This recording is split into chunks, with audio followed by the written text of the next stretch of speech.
Two guys either side of 50 with one dream to achieve middle-aged sporting glory.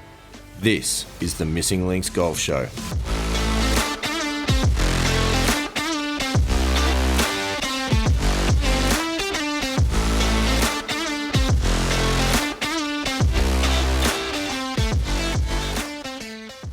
Ladies and gentlemen, welcome back to the Missing Links Golf Show. An incredibly exciting episode that we've got happening today.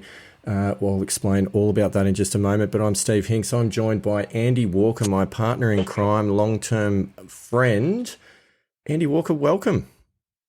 G'day, Mr. Hinks. How are you? I'm excellent. I'm very excited about today because whilst we're doing the welcomes, there's a big welcome to you, but there's a welcome that we've got to give to a very special guest. We're joined by an expert in sports psychology who focuses specifically on golf and someone who hopefully can answer some of the many, many questions that we were asking in our previous episode when we talked a little bit about the mental game. So we've got Neale Smith on the line as well. Neale, welcome to the Missing Links Golf Show.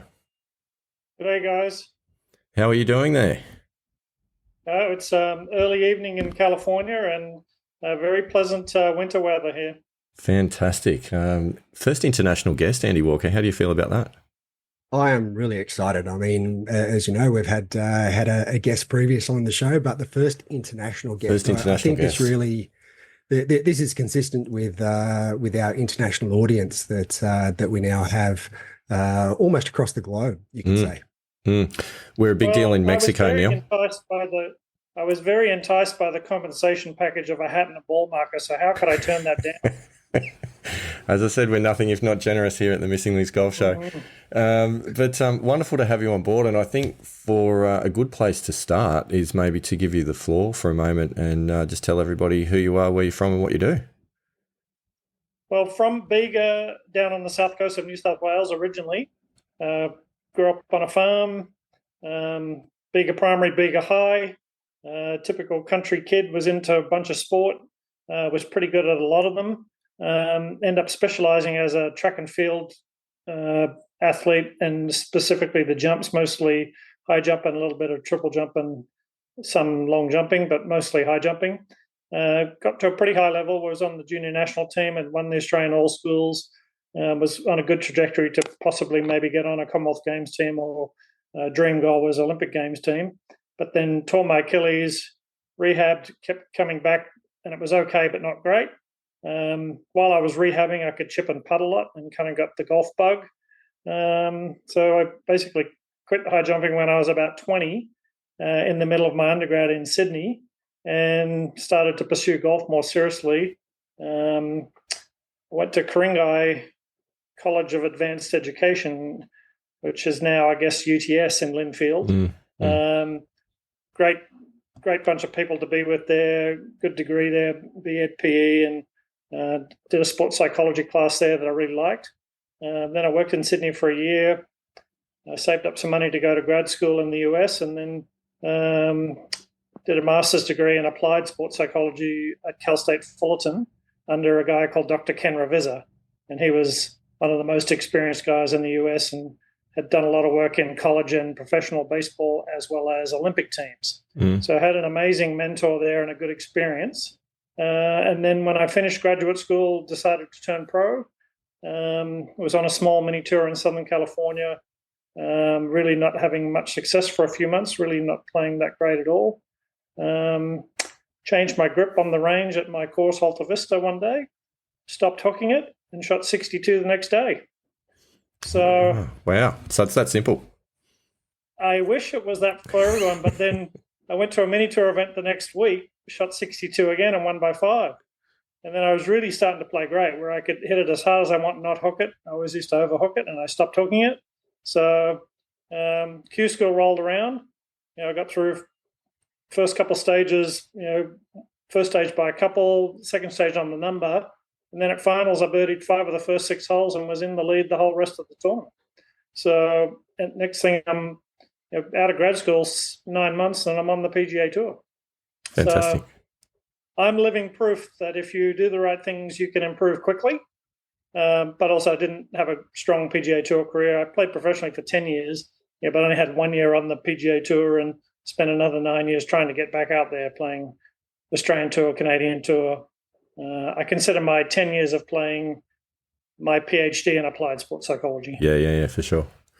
For sure. Theories. I sort of feel, Neale, that, while we're talking about sports psychology, that we've got something in common in that my very poor shot is a big snap hook. It's true. And I'm struggling to get rid of it. I've engaged a coach and trying to work through getting rid of that snap hook. But yeah, I feel like sometimes it's all good, and then the next time I go out, like I played on Saturday, I just played 9 holes on Saturday, and every shot was a snap hook, and it's very frustrating. It's one of the worst shots in golf, I think. Mm-hmm. Yeah, well, especially if you have some power, it's bounding away into the trouble. Yes. Yeah, we've all been there. Part of developing your mental game is, along with good coaching, is learning what to attend to. Like, what do you place your focus on to stop hocking it? Like obviously you want to hit, you set the intention of what the shot you're trying to hit, but then go through the process of, if I attend to these cues, thoughts and feelings, I'm giving myself the best chance to make the motion I want to create the shot flight that I want. Part of the journey with the mental game is understanding what's a technical error and what's attention or focus error. Because if you set a clear intention of what you wanted to do, you felt good over the ball, you made a trusting swing with the thoughts and feels you've been working on, and then you hook it, that's a technique error. So then you can go to your coach with like information. So here's one of the key points is learning how to create untainted feedback with what you're working on. Because if you're a bit scared of the right miss, if you're a right-hander, you're not that comfortable over the ball, the swing's not that free, and then you hook it, well, that's really a mental game error. You weren't really ready to go and you hit it anyway. So a couple of things that, and certainly Steve and I have talked about this previously, and it's one of the areas that I think I really need to work on, and it's more so when I'm having quite a good day, good round. I get to about the sort of 14th, 15th, and I go through my pre-shot routine, standing over the ball, feeling like I've got a good mental routine and feel comfortable over the ball. And then all of a sudden it gets to the top of my swing and I sort of go, this is a pretty important shot. Oh, no. And I really struggle with that a lot of the time. It's and it's not necessarily a conscious thought. It's more of an awareness. Of going, good swing thoughts, feeling comfortable over the ball, get to the top of my swing and go, this is pretty important, this shot. Which, that's a pretty amazing that you can have that many thoughts at the top of your backswing. It's a bit scary, isn't it? Yes, no, that's quite gifted, to be honest. Yeah. He thinks a lot of thoughts. Something jumping in, conscious or unconscious, because the things that mess things up are either not setting a clear intention or an intention you believe, stuff jumping in, which is usually negative, don't go here, don't go there, or don't mess this up if you're having a good round, or this is an important shot, all things that are unrelated to the task, But along with that, because you go from appropriate focus to distracted focus, and the tension nearly always goes up. So you go from appropriate tension levels to too high, then that affects the motor program, and obviously the swing runs off, and next thing you know, you've hit a bad shot. Distracted focus. That's very. I feel that is where I am at the top of my swing. I feel like I'm focused, but I just get this distraction. Right. So if I was working with you, we'd be working on strategies to fill your mind with more positive focus cues. Like, what do I want to feel like at the top? Is it better for you to have a position cue there, or a rhythm cue, a target cue in your third eye? Like, there's multiple ways we'd have to explore, but the goal is to fill your mind with something that's likely to be helpful rather than giving space for the distraction to jump in. Yeah. Look, I've always felt like I'm at my best when I have one maybe 2 swing thoughts throughout my swing. That's sort of where I feel as though my sweet spot is. However, in saying that, I also have read a little bit about with Dr. Bob Rotella's book, Golf's Not a Game of Perfect, and he goes back and talks about Bobby Jones. And Bobby Jones apparently didn't have anything in his mind at all when he's swinging. And I just can't understand how you completely blank your mind out. Yeah, but look, in my experience with players, you've got players that play inside out and other players that play outside in. So let me explain that. So an inside out player is likely to be pretty into their setup, the motion and the mechanics of it to produce the ball flight they want, as opposed to an outside in player where they're really into the target and the ball flight. That influences the setup and then the motion. So you kind of need to know which category you're in, because then the kind of cues and what you work on needs to be in the category you're likely to be most comfortable with. And how would you figure that out? That's kind of, just with my clients, it's like how they talk about golf, how they talk about shot shaping, how do they talk about swings. I have a process that I take clients through when I meet them and on the range and when we play. So, and I just get a sense, just through doing it for years, I've got a sense of what that's like. But like for example, Mark Leishman's a classic outside-in player. Right. Where I helped him for 7 or 8 years. He would all his thoughts and attention would be in front of the ball, very little on his technique, a lot of about the ball flight and the windows he wanted to start it through in terms of the start line and where he wanted to finish. It was very target ball flight related, very little technical. Whereas when I was helping Hunter Mahan, he was completely the opposite. You could just drop a curtain in front of him. He'd get into the setup, make the backswing and follow through feels, and he would flush it. So both really great players, but totally different attentional styles. And Bob Rotella's book is excellent for simplifying things, but I think there's maybe some other ways to do it. It's like the aim small, miss small. I'd say half the players I work with, that tightens them up. The smaller their target. So again, you've got to know your way, as opposed to, I don't think there's just one way to do this.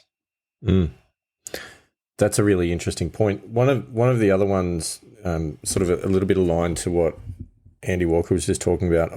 I've been finding lately, I've been working a lot on trying to separate the thinking element of a shot from the execution of the shot. So I think it was explained like think box, play box by, I can't remember who the authors were that came up with that methodology. And it's been good, but I find that I'm then second guessing myself a little bit when I'm then getting over the ball and starting to think about all of the, particularly putting, all of the various ways that it could miss. They're obviously negative thoughts and they're not good thoughts. But I feel like I've got myself set well before going to the shot, thought it through. Yep, this is what I want to do. This is what I want to execute. Then get over the ball and then try and be more of an athletic mindset to hit the shot. But then some of those negatives float in at that point. Please help. Well, because the Think Box Play Box, it was developed by Lynn Marriott and Pierre Nilsson. They were the Vision 50. They're the Vision 54 people, and they rose to prominence by coaching Annika Sorenstam, which honestly is an amazing mental game story. Because I don't know if you ever read this or heard this about Annika. She purposely would bogey and double bogey holes at the end of junior tournaments to finish high but never win. Yeah, wow. And she'd regularly finish between second and fifth at these tournaments, but would never win, and was a lot of mistakes late at tournaments. So both Lynn and Pia were helping the Swedish national team, and they could see the pattern through interviewing and working with her and Annika getting confidence in them. She eventually shared with them that she was petrified of public speaking. Wow. So she would purposely make mistakes so she'd have a good week, but she wouldn't have to do the victory speech. That's amazing. That's an amazing story, right? Yeah. But she gets through that and she works on that, she gets all the way to number one in the world, and she's like one of a Hall of Fame women's player, and she regularly works for NBC and other as a commentator now. Yeah. So in terms of her journey from being a petrified teen, to it's a great role model in that no matter what your challenge is, if you do the right things over time, you can improve it. That's a fantastic I think that's story. Really interesting that she's bringing something, well, what's really non-golf related in that a fear of public speaking and bringing that into her golf game. I find that really interesting. Yeah, but I think in my experience, confidence is situational. Like just think about the skills in golf. Often we're more confident in one of the skills than one of the other skills, and think about things in life where some things we're quite confident in and other things we're not. So I don't think, like when they say, "Oh, be confident," well, yeah, obviously sport's easier when you are, but most athletes struggle with lack of confidence in something at some point, So the whole being in the zone, I'm like, it's great, but it's pretty overrated in golf. It's rare and it's involuntary, so I don't think it's about really trying to achieve the zone. It's about more managing the other stuff better. So when you're talking about self-perception, Neale, and we've or confidence, I should say, Steve and I have talked a lot about self-perception, and that a lot of people struggle to break past that. Okay, well, I'm an 18 marker, and that's how they perceive themselves. So trying to get past that and getting down to whether it be 10.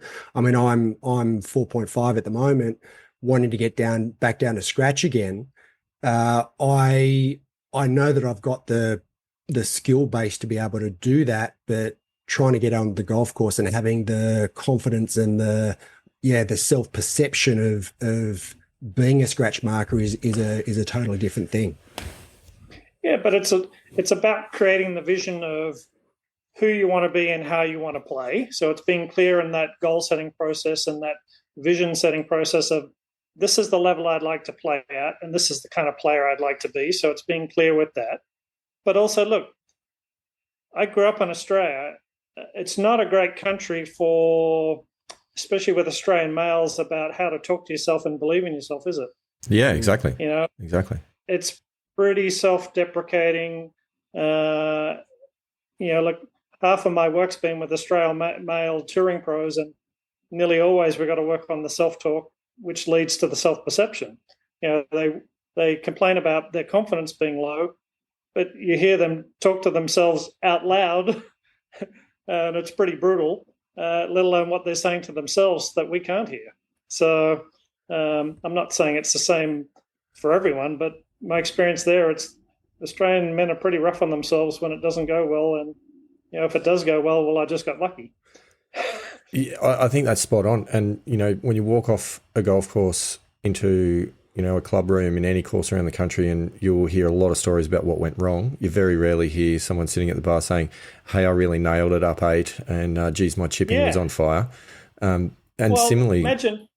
Imagine this conversation. So, like yesterday, it was really cold and windy at my club. I really played beautifully. I shot 66. I had...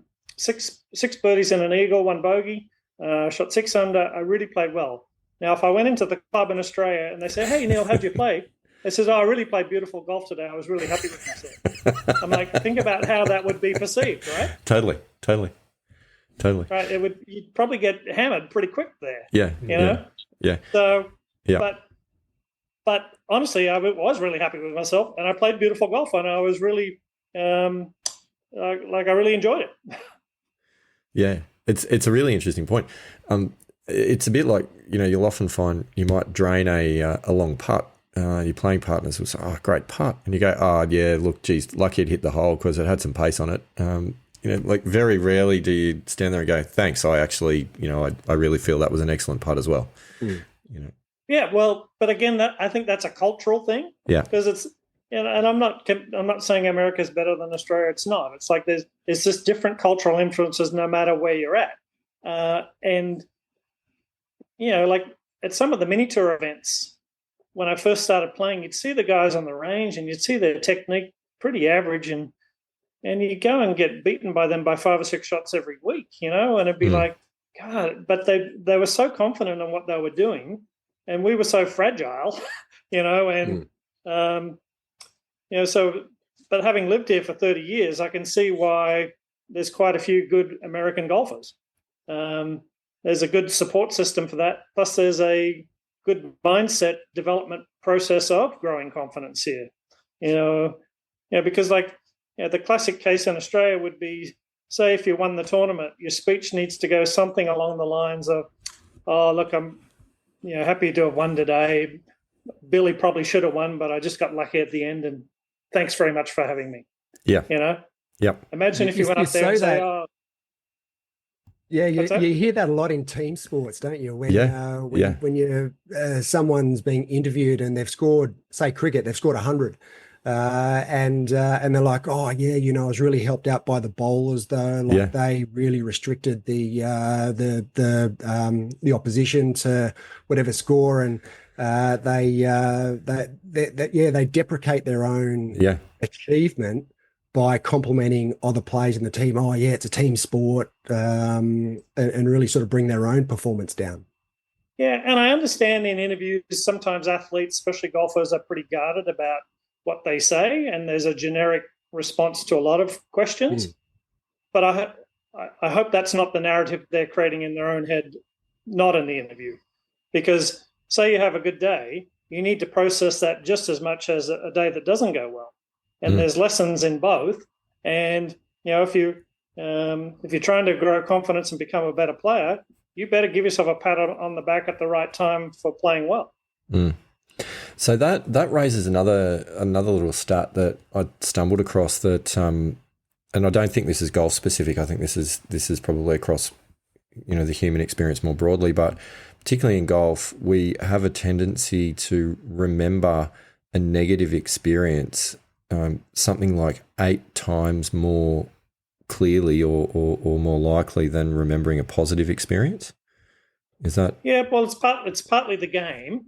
Like think about practice. If you hit a bad shot, you just grab another ball and you try and get it right. Right? There's very little consequence for making a mistake in practice. Now there is in golf, and especially tournament golf, like mistakes, there are consequences to that. But also, look, think about the world of self-reinforcement. There's positive, neutral, and negative, right? So most players, especially Australian golfers, are very good at negative reinforcement after a bad shot. There'll be an 8, 9, or 10 out of 10 for that. All right? They'll be pretty rough on themselves, and they'll get down on that pretty hard. Now, after a good shot, there'll be a 0, 1, or 2 in terms of the positive self-reinforcement for the good shot. So often touring pros live in the world of neutral to negative reinforcement. I'm like, it's, honestly, in my experience, you've got to understand reinforcement correctly and how to apply it correctly. There is a time for negative reinforcement, but it's generally used at the wrong time by most players. The time to get on yourself is when you're not clear on the intention, you don't feel good over the ball, you're totally distracted, then you hit it anyway, and then you wonder why you made a mistake. That's the time to be pretty rough on yourself. It's not when you felt good over the ball, made a trusting swing, and it didn't work out. So process related rather than outcome related. Yes, absolutely. Because look, you can only control in golf till the ball leaves the face. As soon as the ball's off the club face, it's out of your hands. Then you just pray to the golf gods and hope for a smooth journey. But there's so much that you can do in terms of increasing the predictability of your ball flight by understanding yourself, your tendencies, and how to deliver the club correctly. If you deliver the club correctly and you hit the ball correctly, the ball's likely to fire somewhat reasonably.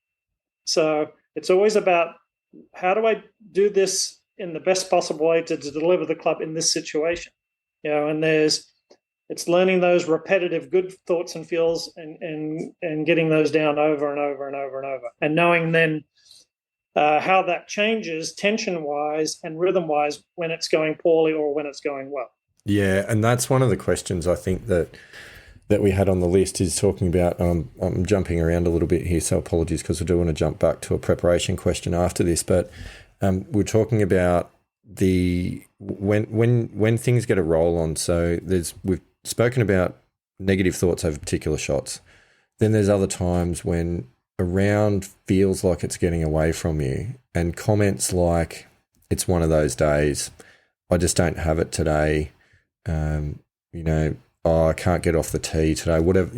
I think you know what I mean. Like those sorts of phrases that can completely derail an entire round, versus other times when you might be having a good round and you maybe get that tightening of fear of success or whatever the case might drive that then derails the good round and the classic choke. So I know they're two big topics, but what are your sort of thoughts on ways around avoiding those moments? Well, a lot of my professional life has been working with touring pros, and they work with a caddy.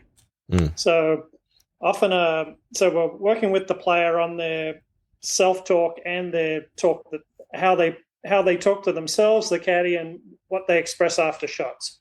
So when they're pretty rough on themselves and when it's going well, I ask them, if your caddy said this to you, what would you do? Oh, I'd fire them straight away. And I'm like, so you agree it's pretty rough and it's not pretty negative and it's not that helpful? Oh, yeah. Now, if he said it, I would fire him. But they've given themselves permission to talk to themselves that way, right? So it's learning a different narrative of when to be hard on yourself in terms of process, how to reinforce it correctly for good process, bad result, but also how to reinforce it for good process, good result. So it's trying to break things down a little bit like that. Because like the classic, like golf's already hard enough. So I can't get off the tee today. Like you're just setting yourself up for failure right there. So a better narrative would look, an honest narrative would look, I've been currently struggling off the tee, but this is what I'm going to do on this tee shot to try and help that. So I'm going to pick a more defined target, or I'm going to have a slightly different swing thought and feel within the same category that I've been working on. I'm going to then be open to doing it better with a slightly better process and or thought process. So rather than just giving into, I'm not getting off the tee today, at least try to do it better, It's so seductive, that feeling remember as a kid, like the Etch-a-Sketch. Yes. Right. It's a great concept for the mental game. Right. So, because you're trying to create this pretty picture of what you're trying to do. Yeah. Right. And like good or bad, guess what you have to do? It has to be a clean slate every time. I love that.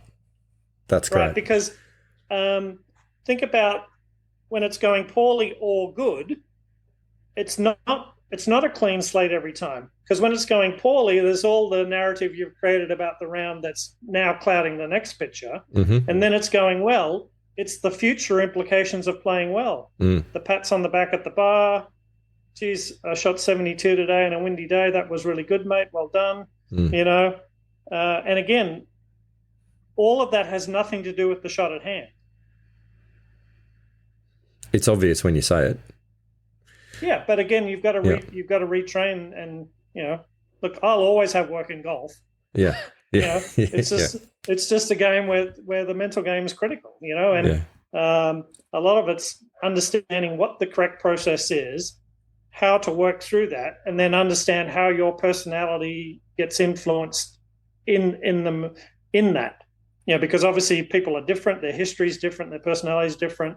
So within the concepts that we know to be true in the mental game, then you've got to just understand what's likely to be a challenge given your history and your personality, and what's stuff that you're likely to do better. So with that, Neale, then when a good example sort of that I regularly come in contact with my snap hook is if I'm have hit a couple of hooks and there's, say, water or out of bounds down the left-hand side, all of a sudden I start thinking, okay, I'm really aware of that trouble down the left-hand side, and I'm struggling to get that out of my head. So is there, whether it be... So first thing, acknowledge that's real. Like, yep, no, I've hit quite a few hooks. There's now trouble on the left. Like, that's real. But a touring pro with the same thing will either pick a plan that starts pretty far right and then hooks it, uses the hook to get it in play, but starting from the left-hand side of the tee box. If there's room, they'll start it pretty far right and actually try and hook it, or they'll aim at the trouble and try and cut it off that. So part of it, you got to know when you are hooking it, what's a better strategy, right? But then also with the coaching that you're going through, is you got to get some better cues on.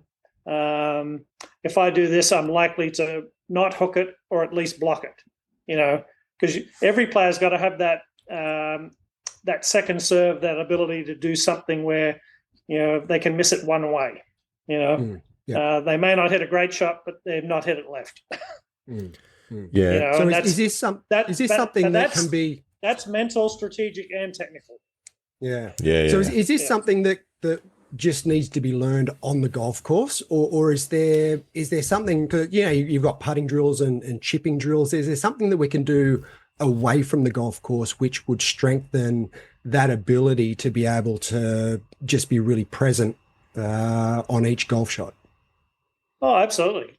Look, and we could have a whole episode on how to practice correctly, right? Because honestly, most golf practice is actually pretty crap at actually transferring what you're trying to do. You play this game that's highly varied. It's every now and again. There's a consequence, and it's fairly intense. And you think about most practice, it's pretty frequent. It's under blocked practice conditions. It's not very intense, and there's no consequence for making a mistake. So in the motor learning world, they talk about blocked, variable, and random practice. And most people practice under blocked conditions when they play a game under variable conditions. So immediately right there, even if they're feeling good about their practice under blocked conditions, it's unlikely to transfer to the game. So then they get frustrated when they're like, oh, my practice is going so well, but then I hit this random hook when I got out on the course, or I made the same mistake that I normally do. Well, because you're not practicing under the conditions that you play under. So there's a role for blocked, especially when you're learning a new skill or you're a beginner. But better players should use block practice really only for warm-up and when they're taking a lesson and working on something. For better players, most of their practice should be under variable and random conditions. But that's another episode. Yeah, no, it absolutely is, and you never know your luck. You might get another episode. We'll see how things go. And it depends. It depends how much you like the hat and the ball marker as well, I think. Well, it's a very enticing compensation package. We might have to, after the show, talk about some nice Australian Shiraz as well. I'm sure. Yeah, got plenty of those. There's a few of them floating around. Don't worry. Yeah. No, it's right because I think because I'm living proof that if you do the right practice, you can improve quickly. Because I took a motor learning class in graduate school, learned about conditions of practice, really embraced it. And for 2 years while I was in grad school, I did these set of drills for my technique development under block practice. But for 2 years after that, I did every shot, full routine, walk in from behind the ball, new club, new shot, every shot for 2 years. And that really, I think, to accelerate my learning curve. And then it helped my practice transfer to actually the thing that I was actually practicing for, which is, to shoot lower scores in tournaments. Yeah, well, absolutely. And bottom line, as we always talk about, you don't have to write a story on the scorecard. You've just got to put numbers down, and that's what counts. Well, you got to, and that's where you got to know your way. It's like, I don't know, like in my era, Peter Lonard was one of the best players on the Australian tour. I remember playing in the Terry Hills Cannon Challenge one time. It was a windy day on Saturday. I thought I really played good golf. I shot 70, managed myself well, my game well. Peter shot 65, and that was the worst he was going to shoot. I was a bit deflated after the round, thinking, man, I got to get a lot better at golf, and you look at Peter's swing, it's not classic swing, but boy, his ball control in his heyday was like really, really superior and very high quality. So again, it's part of, establishing your way, knowing your way, and being really competent at what you're good at. Mm. And I think part of our challenge at the moment, Andy Walker, is figuring out what that way needs to look like. Mm. Yeah, right. Correct. Yeah. Yeah, but I don't know, in the journey with a touring pro, I'll ask these questions about what's your identity as a player? How do you want to play the game? What do you perceive as your identity as a player, and are you working towards that? So that'd be one thing for you to start establishing. So how might you answer that? What might be some descriptions that people would give of the way that they are as a player? Because I wouldn't quite know how to answer that at the moment. Right. So in Mark Leishman's case, he'd be like, yeah, look, I'm quite a creative shot maker. I really play the game visually in front of the ball. Not much into working out and practice. Yeah. All right. But I'm really creative and play the game in front of the ball. So be like, okay, well, how you structure your practice and how your practice rounds and how you do all that needs to be in association with that. Whereas someone who's a bit more into taking care of their body, training and eating right, really into their technique, they need to do that the way that's good for them. Yeah, because I think a lot of the natural, sort of some of the business thinking is always, let's look at your strengths and your weaknesses, come up with the development plans to try and improve those weaknesses and, make you more of a whole contributor. So in Leish's... but sometimes... you can focus so much on your weaknesses yeah. that you're losing time and your ability, and you're losing your gifts. Like I when I was helping Hunter Mahan, like he really struggled with his chipping sometimes. I don't know if you remember the Ryder Cup where he duffed that chip in a really intense moment. Mm. Yeah, but like he could do that in practice with no one around. Mm. His chipping at times was quite weak. But he was a gifted ball striker. And you could spend all this time improving his chipping, but it would probably take away from maintaining his good ball striking. And when he hit the ball well, he didn't have to chip much. He'd regularly hit 15, 16 greens a day. Mm. And often at the tournaments where he had success, he just out ball striked everyone, where he rarely had to chip. Mm. So, again, of course you want to as complete a game as possible, but you really should be maintaining and developing your strengths while attacking your weaknesses when you can. But it's like, it's not always about just focusing only on the weaknesses, I think. Yeah, no, it's a good point. And that's that focusing on what it is that you do well and making sure that you don't lose that and that you keep bringing that to the table, I think is a really important point. Yes, because like it's performance enhancement. But at a high level, when you're doing something well, there's value in performance maintenance because it can go backwards. Yeah. Very easily in this game, that's for sure. I often get hired when touring pros are struggling, and they were playing well a couple of years ago, but they haven't for a couple of years. Mm. So, and that's where, like a veteran player, they've had a recipe that was good at one point, but that recipe is not sustainable if they haven't played well for 12 or 18 months. So it's looking at each recipe and going, okay, well, what's sustainable and what's not? What shifted from when you played well? Because I think there's a recipe for success when you're playing well, you should wear that out. It's like grandma's lemon cake. If it tastes great, keep making it over and over again. Mm. But if you bake the cake and regularly it's not tasting good, you might want to look at the ingredients. Mm. Mm. So then, Neale, do you think there's value? Because when you talk about your identity as a golfer, I in the mid-90s or through the 90s was the time that I was playing relatively seriously, and I always identified with Nick Faldo's golf game. I really liked the way Nick Faldo played, whereas I followed Greg Norman, but I didn't really identify with how he played the game. Do you see value in maybe doing some research around, say, how a particular player goes about their game and trying to emulate that to a certain extent? Oh, absolutely. Role modeling is a thing in sport, golf, sport, and life. So always having someone there to to look up to. Like in my era, if I was ever driving at Paulie, you'd go watch Greg Norman practice his driving. Like he was high launching, low spinning when no one did. And he drove the ball far and straight.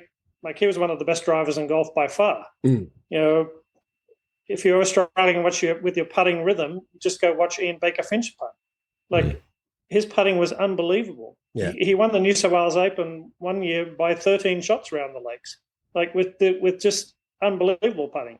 You know, if you watch Craig Parry's bunker game, you know, there's always someone at a tournament that did something really well. And if you just, you know, went and looked, you can learn a lot by watching someone else. So, you know, and I think as a young player, it's helpful nearly always to have someone to look up to and to emulate. And if Nick Faldo was your guy, that might be something to revisit in terms of looking at some old film, not only technically but just how he was, how he played the game, how his body language was, how he interacted with the other players and his caddy. You know, there's a lot to this. So having those role models can be very helpful. Yeah. No, look, and with Nick Faldo, he was obviously very technical with his game, in that he broke down his swing and then rebuilt it with David Ledbetter. But I don't feel as though he was thinking technical thoughts out on the golf course. I think he played a lot by feel as well. Absolutely.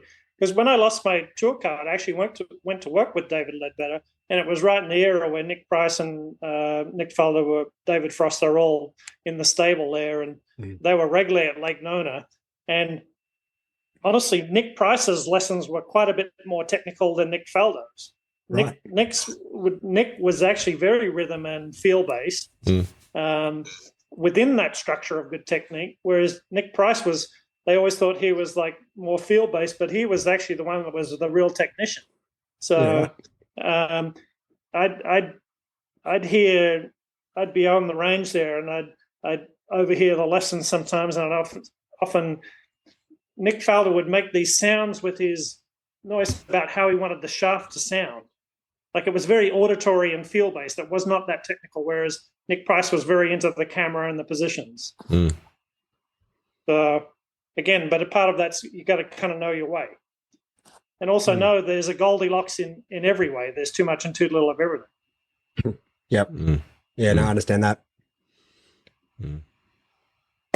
So, one thing, Neale, that Steve and I have spoken about, and I know that Steve tried it a little bit early on in the podcast. Here we go. Meditation.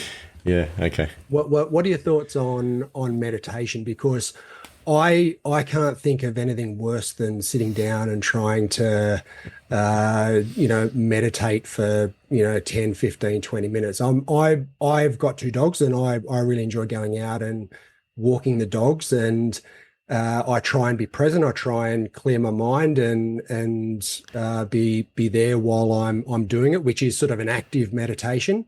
But sitting down and doing... That's actually a walking meditation. So yeah. You are a meditator, but that's your way to do it. Yeah. But sitting down, cross-legged on the floor, trying to visualize golf shots, positively is... No, you're not even trying to do that. I need to give you the background on this, Neale, okay, so that you can answer this with full disclosure.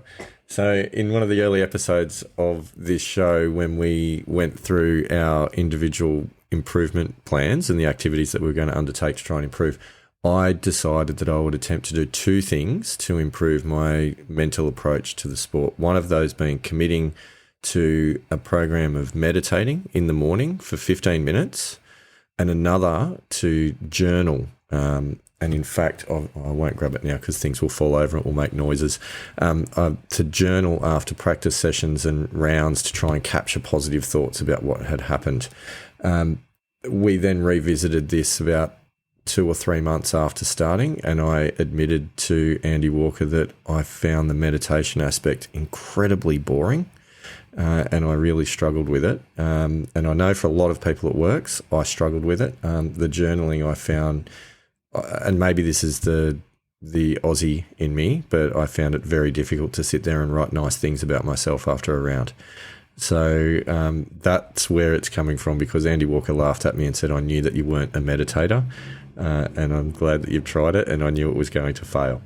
So that's full disclosure on where this is coming from. But have we got it right? Have we got it wrong? Well, I don't think there is a right or a wrong. So, like, because there's meditating for you, the human, and then there's imagery, like performance imagery for the athlete. Mm-hmm. So I think you kind of need to separate the two.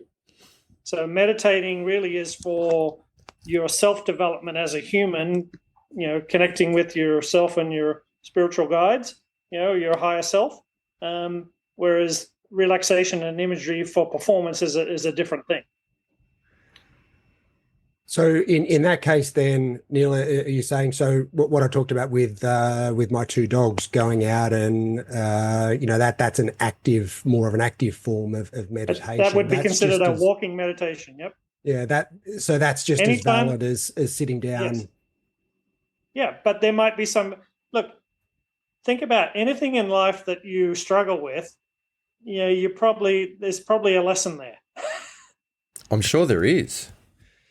So, I have no doubt of that, and I think it's related to my issue with authority as well. Right. So I always ask this question: like, if you had a kid and they were talking to you about it, and like, "Oh, Dad, I hate meditation," but you could really see the value in it for them, what would you say to them? Would you say, "Oh, it's okay to quit, son. It's not for you. I know it's hard." All right. No, you keep encouraging them. Like, that it's good for them, right? And you keep finding ways to create a narrative around, look, no, I get that it's challenging, but look, just keep persisting for a little bit longer, Right. So, like, it's like the questions for touring pros ask them, like asking the question of, what do you need to do right now? How would you talk to your child in the same situation? I've got to tell you a funny story.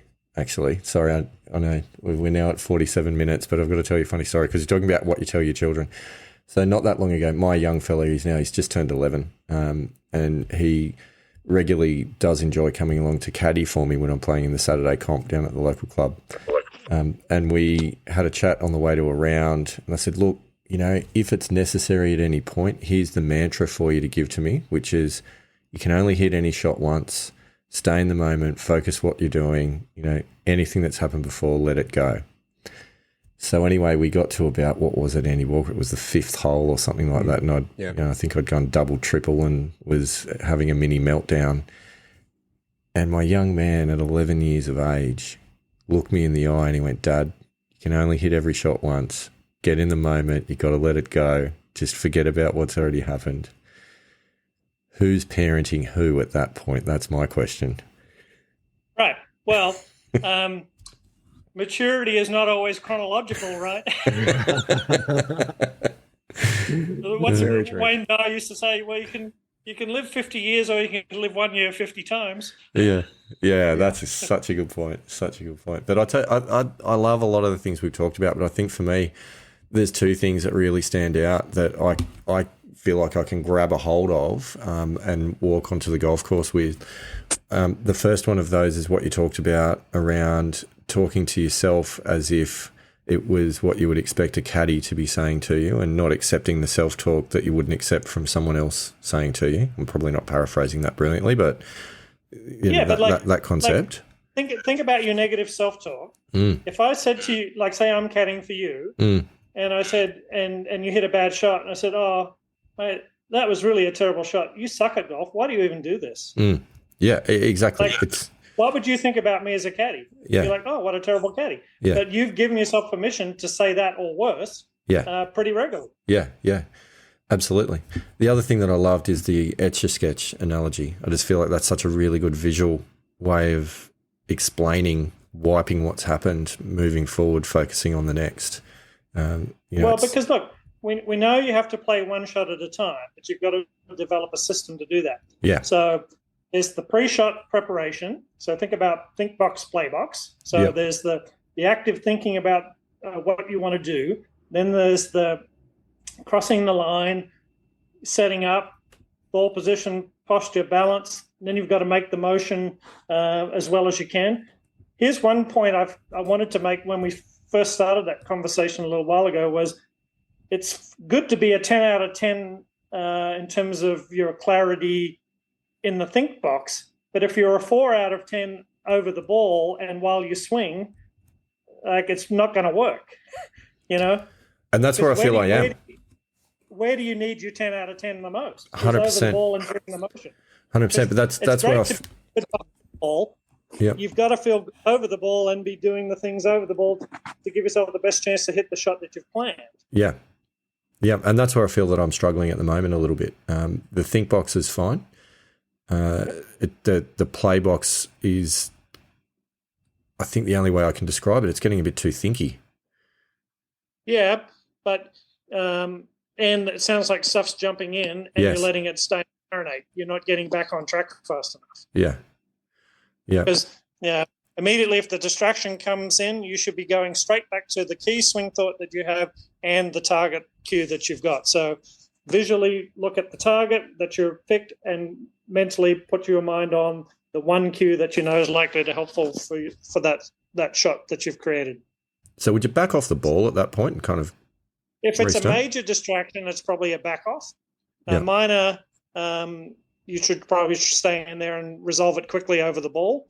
But if you're like a 2 out of 10 and you try and hit it, good luck. You're good. You're not that good. Yeah. And that I think that was a result of a few missed putts on the weekend, to be honest. Yeah, but also think about putting and think about short putting. It's very finite in terms of the results. They either go in or they don't. Yeah. But I think it's more helpful to actually create a narrative along the lines of, look, did you read the putt accurately? Did you commit to your line? Did you set up over it aligned correctly? Did you make a free trusting stroke? Did you start the ball down your line with good speed? Then did it go in or not? Yeah. There's a criteria for success. That's you have to value the process in terms of that criteria of success as much as the result or more. Yeah. Because you can hit a pure putt on the right line and it can still miss because it can hit a bump. Yeah. So, or you can have terrible process, the ball can roll terribly, but it can go in. I know what's sustainable and what's not. Yeah, sure. Wow. So, for example, so on that short putt that you really committed well to, you felt awesome over it, you rolled it right down the line, you can be disappointed it didn't go in, but the self-narrative be sort of, hey, just keep that up. That was really awesome. That's exactly the right process. Just keep that up.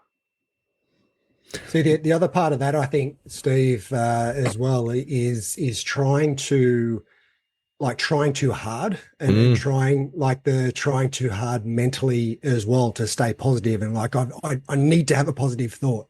Whereas sometimes I find I would say I'd replace that with not so much a positive. There should be a positive intention of what you want to do each time, but the cues really should be more process based. Right, so it might be if you're trying too hard, often your grip tension will be too high. So I'd be checking with your grip tension, and then be like, "What's the cue that actually helps my stroke the best?" Oh, I let the club head lead the backstroke as opposed to the grip. It might be something like that just helps the flow of the stroke. So it's better to set a positive intention of what you want to do with the outcome, but then get into the process cues that helps the motion be the best. So much good advice in there. So much good advice. Well, do you think you're talking to a trained professional here, my friend?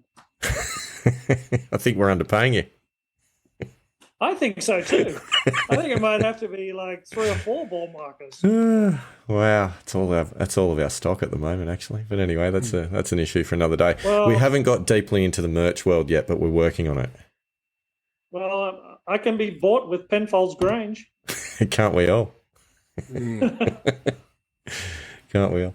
No, I think I think it's really useful because I feel like where I've been probably going slightly awry is getting too outcome focused, particularly around the putting side of things, and putting pressure on, will it go in, won't it go in, and then that's creating tension rather than going back to the process focus.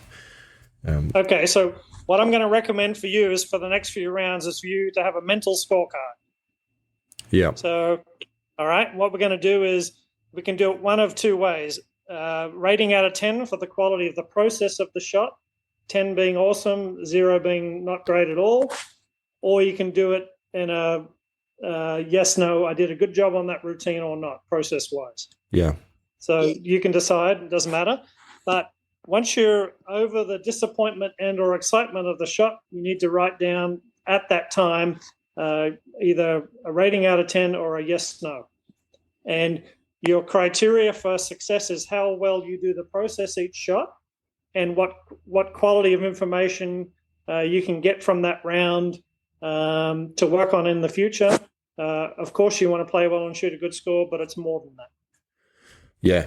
And I think that's a good point because I've been in this situation where I'm kind of on the cusp of 10.0 at the moment, or actually 10.1, but that's a story for another day. And then having opportunities to get down into single digits, which I've flirted with but not consistently gotten into. And I think I have, as a result, been putting so much outcome pressure on rounds rather than getting out and just hitting the shots. Yeah, but that's why often people don't finish off rounds. Yeah. Because they start off a round with the best intentions to play process golf, be positive. Yeah. That often helps, yeah. Right? Good strategy. But then say you're a couple over with 5 to play, then it gets into, oh, I'm doing well. Let's not mess this up. Let's 100%. just try and get it in. Yeah. But again, it's a classic case of you had Formula A and Recipe A for the start of the round that got you playing well, but then you shifted the recipe to let's just get it in mode. And that nearly always gets too outcome focused and the tension gets too high. Yeah. And that's exactly been what's happening. All of those things. And I have been aware, and I have, obviously I know some of these things and have been attempting to go in there and focus on process, but it's keeping the focus on process either when things are going badly or things are going well. You're thinking of, I'm 2 over through 15. How can I get it to even? Yeah, exactly. Yeah. Do you think if Rory McIlroy at a junior tournament was 4 under with 4 to play, do you think he was trying to hang on? No, he's trying to get to 8. Yeah. Yeah. I think that's a good point. There's got to be that part of like, I'm playing well. Let's trust those feels, right? But then if there's 4 reasonable pins coming in, why wouldn't you go for it? Yeah. Now if there's 4 hard holes and 4 tough pins, play accordingly. Yeah. But like I just think there's the whole part of like the strategy should be based on the difficulty of the shot and how your skills are at the time. If you're really playing well and they're reasonable pins, you should be really aggressive. Yeah. If you're not playing well and it's not going so great, you should be pretty conservative. I think some of this stems back to that self-perception piece as well. Like, say, if you exactly what I was thinking. If you are, say a 5 handicapper and you're 1 under with 3 to play, you're in kind of rarefied air at that point, and you've never shot a 3 or 4 under par round, so you really are going, you know what? For me, 2 overs a cracking round. That's where that perception, that bar, that sort of internal par level sits, that you don't want to miss out on that record, and enabling yourself to recalibrate a bit to think better, I think is a challenge. But you've got it. Part of this is the awareness of catching that narrative early and switching back to on task. Yeah. And on task is either preparing for the shot, doing the shot as well as you can, reviewing the shot well, or walking well to the next shot. There's always a place in golf to be present, right, and to be grounded, right? So to truly play one shot at a time, well, you've got to understand the pre-shot, the over the ball, the post-shot, and the in-between shot. So, and there's always a place to be present through that. Yeah. So, and it's always in the stuff that is not helpful is switching that narrative immediately. It's not letting stay in and marinate and dominate your thinking. Mm. And that takes awareness and discipline, obviously. Yeah, the discipline point. I kind of get the feeling like I need to get back on the meditation bandwagon here, Neale. Well, I'd revisit it with a different perspective. Yeah. And be like, what is it about that I didn't like? That's probably the lesson you need the most. Sitting still. I got busy brain. I've got stuff to do. I'm like, well, we've all got stuff to do. Yeah. 15 minutes a day. Yeah. Can I actually sit quietly for 15 minutes a day? Of course you can. It's harder than you think. No, it is. But even if you just focused on your breathing for half that time, like that would make a big difference, right? Because that would calm your nervous system down. It'll help your brain change states. So maybe you need to revisit a little bit how you're doing it and what the goal is. Because if your goal is to be a perfect meditator, I'm like, that's not it. Yeah, meditation is not about being perfect. It's about learning how to calm yourself, body and mind, and learning how to listen for guidance from your higher self. Something that you mentioned a minute or so ago, Neale, that I picked up on that I think is really interesting. I've heard of this concept before. Is the post-shot routine. I mean, a lot of people talk about the pre-shot routine, and I've always had a good pre-shot routine, but the post-shot routine is something that I've never really worked on. And again, talking about coming back to whether it be acceptance of the result of the shot or maintaining a positive mindset. I think that's, bringing that into a post-shot routine, I think could be helpful. Well, I think the hallmarks of a good post-shot routine are because you get feedback from the shot immediately as you hit the ball. Like whether you get immediate feedback from the quality of the strike and the start line and the flight. So that will lead to an emotional reaction, positive, neutral, or negative. Now, you're going to have that reaction no matter what. So allow that to happen, but then shift to processing. All right. And you've got to ask this question first. Did I do a good job with my process and mindset on that shot? And then if you did that, good job, tick, well done. All right. If the shot didn't work out, then you can analyze a little bit of the golf stuff. So in your case, say you overhooked an iron shot, but you saw the divot way to the right, and you saw, my swing path's too far to the right there, or I aim too far right. So do a rehearsal swing with a little bit better neutral alignment and feeling the swing path a little bit less to the right, a little bit more neutral. That's the correction technically based on good process. And then there's the acceptance and closure of the shot. Now, if the process wasn't good, then you can give yourself a gentle or stern reminder about why process is good, important. But then after that, it has to be the acceptance and the closure. Always at the end is the acceptance and the closure. That has to happen.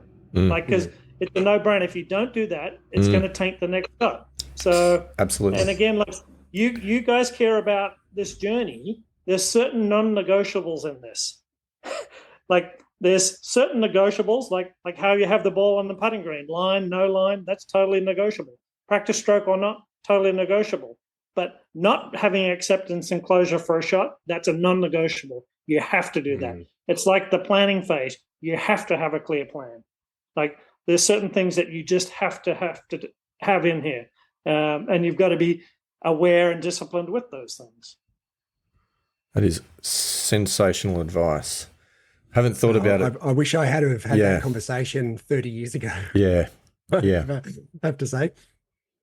You know what's interesting as well, I think, is in the short amount of time that we've been pursuing this improvement plan, which is now, what are we at? About 3 months, I think, really. We started in October. The amount that I have learned, and certainly out of today's conversation, the amount that I have learned, and like you say, Andy Walker, I wish we knew this 30 years ago. It would have been just as applicable in a cricket career as it is in a golf setting, I think, to be honest. But also think about these as life lessons and business lessons. They are. The concepts are not that different. Yeah.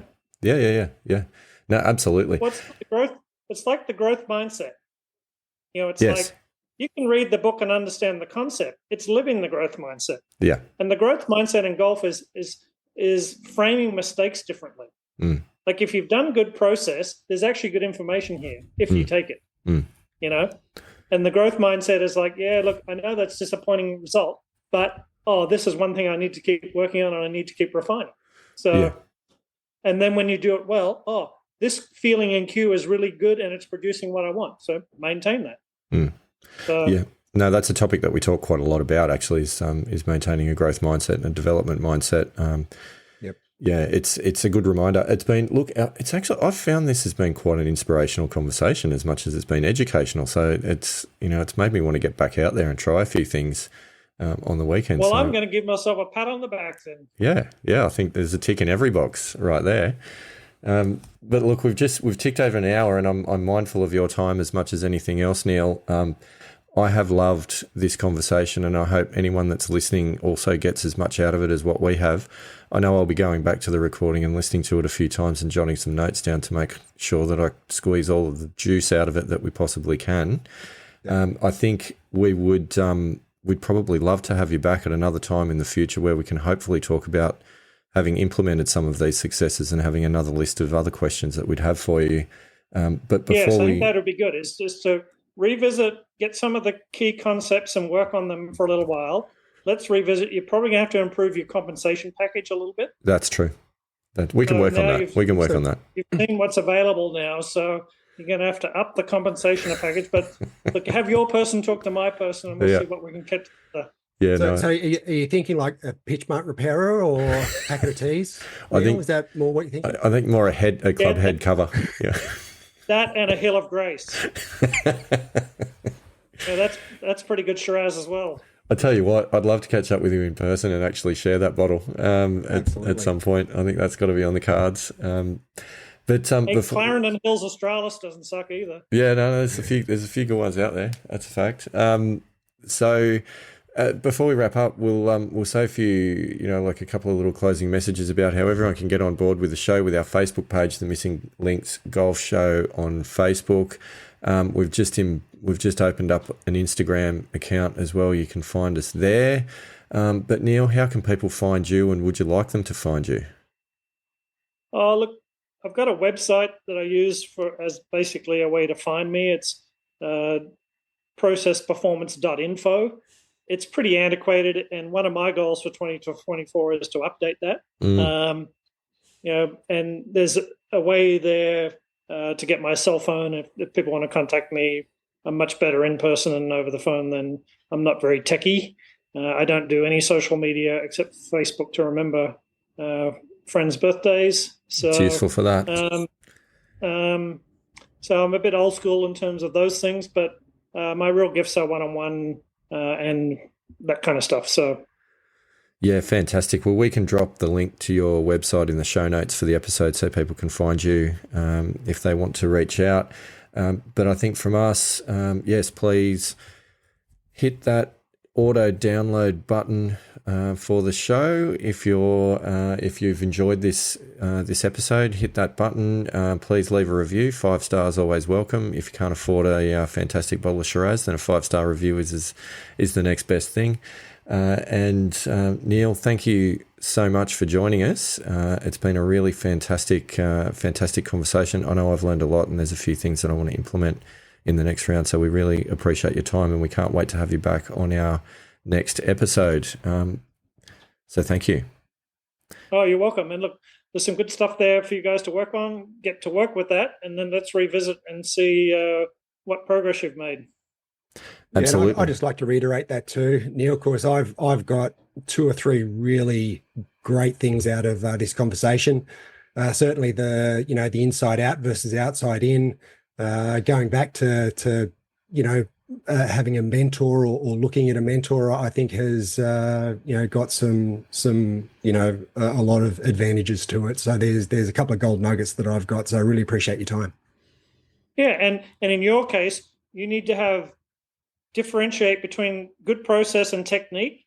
And when the process is good and you're still hooking it, you need better technical cues and a different way to deliver the club better.